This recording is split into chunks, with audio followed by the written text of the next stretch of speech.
Audiolivro O Grande Conflito, uma saga milenar e seu final surpreendente, de Ellen G. White. O futuro. Antes da entrada do pecado no mundo, Adão e Eva desfrutavam comunhão aberta com seu Criador. No entanto, a partir do momento em que nossos primeiros pais se separaram de Deus pela desobediência, a raça humana foi privada desse grande privilégio. O plano da redenção abriu caminho para que aqueles que vivem na terra ainda tenham conexão com o céu. Deus tem se comunicado com os seres humanos por meio de seu Espírito, dando luz divina ao mundo mediante revelações a seus servos escolhidos. Homens falaram da parte de Deus impelidos pelo Espírito Santo. 2 Pedro 1, 21. Durante os primeiros 2.500 anos da história humana, não houve mensagem escrita da parte de Deus. Aqueles a quem Deus instruía comunicavam seu conhecimento aos outros, o qual foi transmitido de pai para filho ao longo de muitas gerações. O registro desses fatos começou na época de Moisés. Revelações inspiradas foram reunidas em um livro. Essa obra continuou pelo período de 1.600 anos, desde Moisés, o historiador da criação e da lei, até João, que registrou as maiores verdades do Evangelho. A Bíblia revela que Deus é seu autor, mas ela foi escrita por mãos humanas. O estilo variado de seus diferentes livros reflete as características individuais dos escritos. Todas as verdades reveladas foram inspiradas por Deus, 2 Timóteo 3,16, porém expressas em palavras humanas. Seu Espírito Santo, infinito, trouxe luz à mente e ao coração de seus servos. Ele deu sonhos e visões, símbolos e ilustrações. Então, aqueles a quem o Senhor revelou essas verdades traduziram o pensamento em linguagem humana. Escritos em eras diferentes por homens que divergiam bastante em posição social, profissão, capacidade mental e espiritual, os livros da Bíblia apresentam um forte contraste em estilo, bem como diversidade nos tipos de assuntos que abordam. Os muitos autores usam formas diferentes de expressão. Com frequência, um apresenta a mesma verdade de forma mais impressionante que o outro. Uma vez que os vários autores abordam os assuntos de perspectivas e maneiras diferentes, os leitores superficiais, descuidados ou tomados pelo preconceito podem pensar que estão se deparando com uma discrepância ou contradição, ao passo que o estudante reflexivo e reverente, com percepção mais clara, reconhece a harmonia subjacente. Os diferentes autores expõem a verdade em seus variados aspectos. Um autor se impressiona mais fortemente com um determinado aspecto do assunto e compreende o ponto relacionado à sua experiência ou à sua habilidade de compreendê-lo e apreciá-lo. Outro se identifica com um aspecto diferente. Sob a orientação do Espírito Santo, cada um apresenta aquilo que impressionou sua mente, com mais força. Há um aspecto diferente da verdade em cada um deles, mas harmonia perfeita em todos. As verdades reveladas dessa maneira se unem para formar um todo perfeito, adaptado para satisfazer as necessidades humanas em todas as circunstâncias e experiências da vida. Deus escolheu comunicar sua verdade ao mundo usando agentes humanos. Ele mesmo, por intermédio de seu Espírito Santo, qualificou homens e mulheres, capacitando-os para essa obra. Guiou a mente de todos eles na seleção do que falar e escrever. Deus confiou o tesouro a vasos terrenos, porém, ele ainda provém do céu. A mensagem nos é dada por meio da expressão imperfeita da linguagem humana. Mesmo assim, ela é o testemunho de Deus. O Filho de Deus, obediente e cheio de fé, identifica nessa mensagem a glória do poder divino, cheio de graça e verdade. Em sua palavra, Deus nos deixou o conhecimento necessário para a salvação. Devemos aceitar as Escrituras Sagradas como a revelação infalível e repleta de autoridade de sua vontade. Elas são o padrão do caráter, a revelação das doutrinas e a prova da experiência cristã. Toda a Escritura é inspirada por Deus e útil para o ensino, para a repreensão, para a correção e para a instrução na justiça, para que o homem de Deus seja apto e plenamente preparado para toda boa obra. 2 Timóteo 3, versículos 16 e 17. O fato de Deus ter revelado sua vontade à raça humana por meio de sua palavra não torna desnecessárias a presença contínua e a orientação do Espírito Santo. Pelo contrário, nosso Salvador prometeu dar o Espírito para abrir a palavra a seus servos, iluminá-los e ajudá-los a aplicar seus ensinos. Uma vez que foi o Espírito de Deus quem inspirou a Bíblia, é impossível que seus ensinos sejam contrários aos da palavra de Deus. O Espírito não foi dado e nunca será para substituir a Bíblia, porque as Escrituras dizem explicitamente que a palavra de Deus é o padrão de prova de qualquer ensino e experiência. O apóstolo João diz: Amados, não creiam em qualquer espírito, mas examinem os espíritos para ver se eles procedem de Deus, porque muitos falsos profetas têm saído pelo mundo. 1 João 4, versículo 1. E Isaías declara: A lei é o testemunho. Se elas não falarem conforme esta palavra, vocês jamais verão a luz. Isaías 8, versículo 20. A obra do Espírito Santo tem sido maculada pelos erros de pessoas que alegam ser iluminadas pelo Espírito e então dizem que não precisam mais da palavra de Deus para guiá-las. São governadas por impressões que imaginam ser a voz de Deus no coração. Mas o espírito que as controla não é o Espírito de Deus.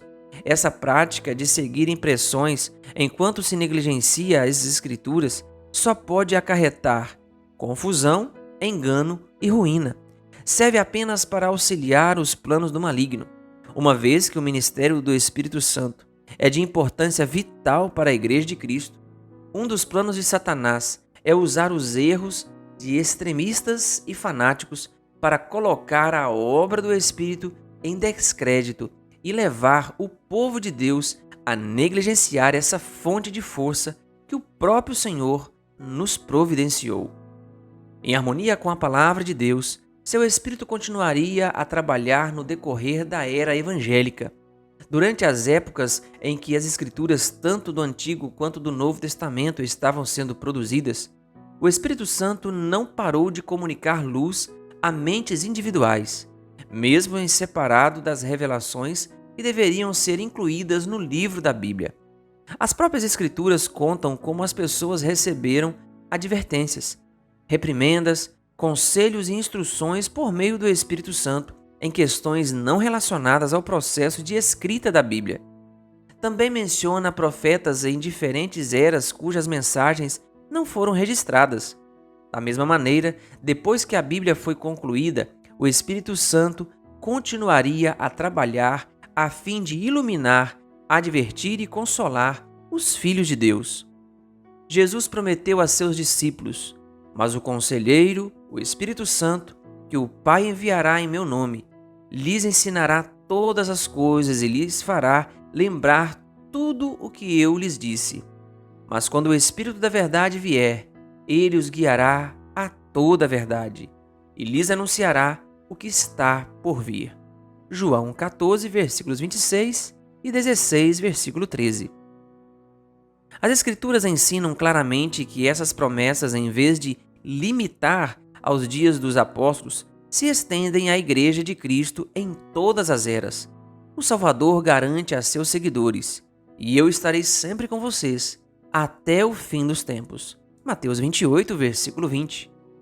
Paulo declarou que os dons e a obra do Espírito foram concedidos à Igreja com o fim de preparar os santos para a obra do ministério, para que o corpo de Cristo seja edificado, até que todos alcancemos a unidade da fé e do conhecimento do Filho de Deus, e cheguemos à maturidade, atingindo a medida da plenitude de Cristo. Efésios 4, versículos 12 e 13. Para os cristãos de Éfeso, o apóstolo orou pedindo que o Deus de nosso Senhor Jesus Cristo, o glorioso Pai, lhes dê espírito de sabedoria e de revelação, no pleno conhecimento dele.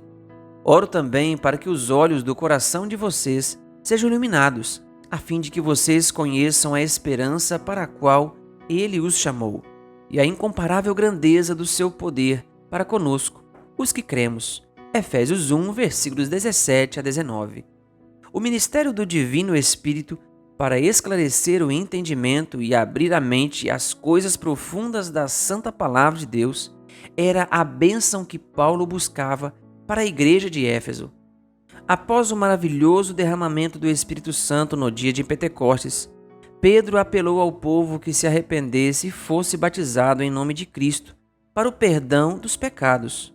Então disse: receberão o dom do Espírito Santo, pois a promessa é para vocês, para os seus filhos e para todos os que estão longe, para todos quantos o Senhor, o nosso Deus, chamar.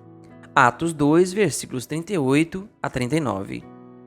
Em conexão direta com as cenas do grande dia de Deus, o Senhor prometeu, por meio do profeta Joel, a manifestação especial de seu Espírito. Joel 2, versículo 28. Essa profecia se cumpriu parcialmente por ocasião do derramamento do Espírito no dia de Pentecostes. Entretanto, ela vai se cumprir por completo na demonstração de graça divina que acompanhará a obra final do Evangelho. O grande conflito entre o bem e o mal vai se tornar cada vez mais intenso até o fim dos tempos. Em todas as eras, Satanás tem demonstrado sua ira contra a Igreja de Cristo, e Deus concedeu sua graça e Espírito a seu povo para fortalecê-lo a resistir ao poder do maligno. Quando os apóstolos de Cristo deveriam levar o Evangelho ao mundo e registrá-lo para todas as eras futuras, eles receberam a iluminação especial do Espírito. À medida, porém, que a Igreja se aproxima de seu livramento final, Satanás age com maior poder. Ele vem cheio de fúria, pois sabe que lhe resta pouco tempo. Apocalipse 12, versículo 12. Ele trabalhará com todo o poder, com sinais e com maravilhas enganadoras. 2 Tessalonicenses 2, versículo 9. Ao longo de 6.000 anos, esse ser de extrema inteligência, que no passado foi um dos maiores dentre os anjos de Deus, dedicou toda a sua energia à obra do engano e da ruína. Todas as profundas sutilezas da habilidade satânica que ele adquiriu e toda a crueldade que desenvolveu durante essas batalhas das eras serão usadas contra o povo de Deus no conflito final. Nesta época de perigo, os seguidores de Cristo devem levar ao mundo a mensagem de advertência do segundo advento do Senhor. Seu testemunho deve ajudar a preparar um povo para permanecer em pé ao lado dele, imaculado e inculpável, por ocasião de sua vinda. 2 Pedro 3, versículo 14. Nesta época, a Igreja necessita do dom especial da graça divina e pelo menos do mesmo tanto de poder que nos dias dos apóstolos. Por meio da iluminação do Espírito Santo, as cenas do duradouro conflito entre o bem e o mal foram mostradas à autora dessas páginas.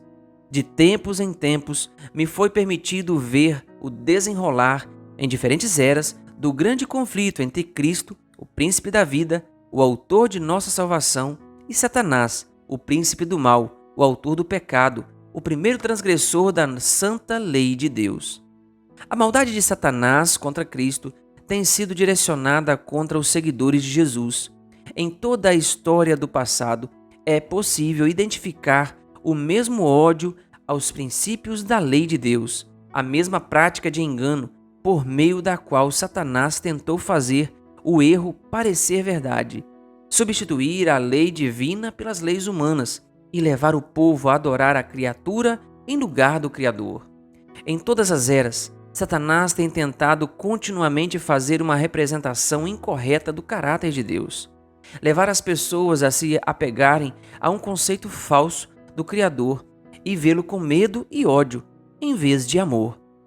O inimigo procurou descartar a lei divina, fazendo as pessoas pensarem que estão desobrigadas de seus requerimentos. Ele persegue aqueles que ousam resistir a seus enganos. Podemos ver essas coisas na história dos patriarcas, profetas e apóstolos, dos mártires e reformadores. No grande conflito final, Satanás usará as mesmas abordagens. revelará o mesmo Espírito e atuará com o mesmo objetivo de todas as eras anteriores. Aquilo que até aqui tem sido, continuará a ser, com exceção de que a batalha vindoura será marcada por uma intensidade terrível, de um jeito que o mundo nunca viu. Os enganos de Satanás serão mais sutis e seus ataques mais determinados. Se possível, ele enganaria até aqueles a quem Deus está salvando. Marcos 13, versículo 22. À medida que o Espírito de Deus abria minha mente para as grandes verdades de sua palavra e para as cenas do passado e do futuro, fui instruída a tornar conhecido aos outros aquilo que me foi revelado desta maneira. Delinear a história do conflito em eras passadas e, de maneira especial, apresentá-la de uma forma que lance luz sobre a batalha futura, que velozmente se aproxima. Ao fazer isso, tentei selecionar e agrupar os acontecimentos da história da Terra de uma forma que mostre o desdobramento das grandes verdades que foram dadas ao mundo em épocas diferentes, as quais incitaram a ira de Satanás e o ódio da Igreja que ama o mundo, as quais foram preservadas pelo testemunho daqueles que, diante da morte, não amaram a própria vida. Apocalipse 12, versículo 11. Nesses relatos encontramos uma prévia do conflito à nossa frente. Olhando para eles à luz da palavra de Deus e com a iluminação de seu Espírito, conseguimos enxergar os enganos de Satanás revelados e os perigos que devemos evitar se quisermos ser achados imaculados perante o Senhor por ocasião de sua vinda. Apocalipse 14, versículo 5. Os grandes acontecimentos que marcaram o progresso da reforma em eras passadas são questões históricas, bem conhecidas e universalmente aceitas pelo mundo protestante. São fatos que ninguém é capaz de refutar. Apresentei brevemente essa história, de acordo com a perspectiva deste livro, resumindo os fatos no espaço suficiente para apresentar uma compreensão adequada de seu significado para nós. Em alguns casos, nos quais o historiador agrupou os acontecimentos fazendo explanação ao mesmo tempo sucinta e abrangente do assunto, ou resumiu os detalhes de forma conveniente, suas palavras foram citadas. Para alguns deles, porém, não se deu crédito específico, uma vez que as citações não foram feitas com o propósito de citar tal autor como autoridade, mas somente porque sua declaração oferece uma apresentação conveniente e convincente do assunto. Ao contar sobre a experiência e os pontos de vista daqueles que realizaram a obra de reforma em nossos tempos, fiz uso das obras publicadas. Este livro não tem a intenção de apresentar novas verdades sobre as lutas dos tempos passados, mas de expor fatos e princípios que se relacionam aos eventos vindouros. Ao analisarmos, porém, esses eventos como parte do conflito entre as forças da luz e das trevas, enxergamos todos os registros do passado com um novo significado. Por meio deles, brilha a luz sobre o futuro, iluminando o caminho daqueles que, assim como os reformadores de eras passadas, serão chamados, mesmo correndo o risco de perder tudo o que este mundo oferece, a fim de testemunhar por causa da palavra de Deus e do testemunho de Jesus. Apocalipse 1, versículo 9.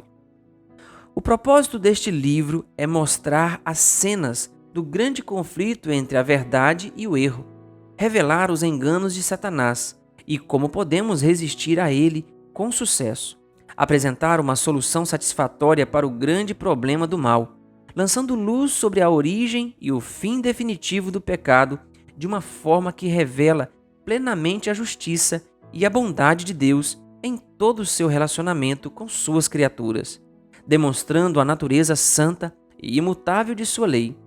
Minha fervorosa oração é que, por meio da influência deste livro, os leitores sejam livrados do poder das trevas e se tornem dignos de participar da herança dos santos no reino da luz. Colossenses 1, versículo 12. Para o louvor daquele que nos amou e se entregou por nós.